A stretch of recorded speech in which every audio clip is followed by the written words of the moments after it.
Hi, welcome to TechTricks. Today I will show you how to show internet speed in Taskbar. First of all, go to Google Chrome. And here the search option, type net speed monitor.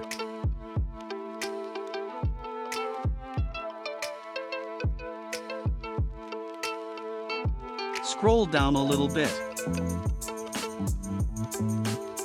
You can download this application from any website. But I'm gonna click on this website, download.cnet.com. Click here to download. Just click the download now option. If you see this pop up, just close it. And it will start automatically downloading software.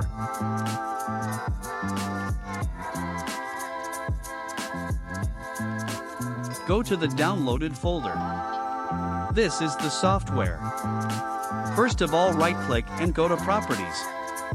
And select Compatibility. And make sure to select this option. Select Apply and select OK. And after doing that, double click it.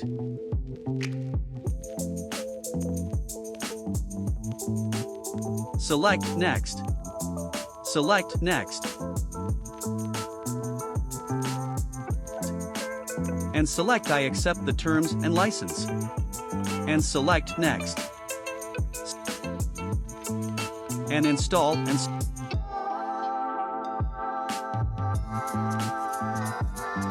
select Yes. As you can see, the installation process is finished. And here you can see the pop-up, click on Yes. In this pop-up you can change setting as per you needed. Here it is showing the network connection. Click on Save. As you can see on my taskbar, internet speed is already shown. It shows on kilobyte. You can change the settings by right-clicking. Go to Configuration. And here you can see multiple options. Change this as per you needed.